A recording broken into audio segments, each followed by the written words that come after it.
అలాగే skin సిబేషియస్ glands నుంచి sebum అనేది ప్రొడ్యూస్ చేస్తుంది. ఇది ఒక ఆయిల్. ఇది ఏం చేస్తుంది, బాడీ ఆయిల్ బయటికి సెక్రీట్ అయ్యి స్కిన్ కవర్ చేస్తుంది. ఈ సీబమ్ అనేది మాయిశ్చర్ ఎవాపరేషన్ని ప్రివెంట్ చేస్తుంది. సో దీనివల్ల బాడీ యొక్క ఏదైతే మన తేమ రిటైన్ అయ్యి బాడీ ఒక స్కిన్ కన్సిస్టెన్సీ మెయింటైన్ అవుతుంది. ఇది ఎలా మనకి దీని ఇంపార్టెన్స్ ఎలా తెలుస్తుందంటే, ఎస్పెషల్లీ చలికాలంలో అట్మాస్ఫియర్లో ఉన్న ఏదైతే తేమ తగ్గిపోతుందో అప్పుడు ఈ సీబమ్ ఒక్కొక్కసారి సరిపోదు. సో అలాంటప్పుడు మన చర్మం అంతా డ్రై అయిపోయి స్కేల్స్ వచ్చేసి క్రాక్స్ వచ్చేసి ఒక్కొక్కసారి ఇన్ఫెక్షన్స్ కూడా వస్తుంటాయి. సో అది ప్రివెంట్ చేయడానికి మనం ఇంకా అడిషనల్ మాయిశ్చరైజర్ వాడుతుంటాం. సో అందువల్లే మనకి సిబేషియస్ గ్లాండ్స్, ఈ సీబమ్ అనేది మన స్కిన్ ఎలా ప్రొటెక్ట్ చేస్తుంది. అలాగే స్వెట్ అనేది మన చెమట ప్రొడ్యూస్ చేస్తాయి.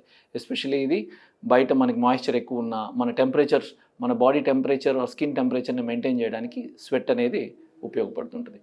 అలాగే ఈ స్కిన్ సెన్సేషన్, కొన్ని ఆర్గన్స్ కొన్ని చోట్ల ఈ నరాల్లో న్యూరల్ ఎలిమెంట్స్ అని ఉంటాయి. అవి చాలా హైలీ కాన్సన్ట్రేటెడ్ ఉంటాయి. లైక్ ఫింగర్ టిప్స్ కానీ, ఫేస్ మీద కానీ, లైక్ కింద పాదాల్లో కానీ కొన్ని రకాలు ఆ యొక్క ఫంక్షన్ బట్టి ఆ యొక్క న్యూరల్ ఎలిమెంట్స్ ఎక్కువ ఉంటాయి.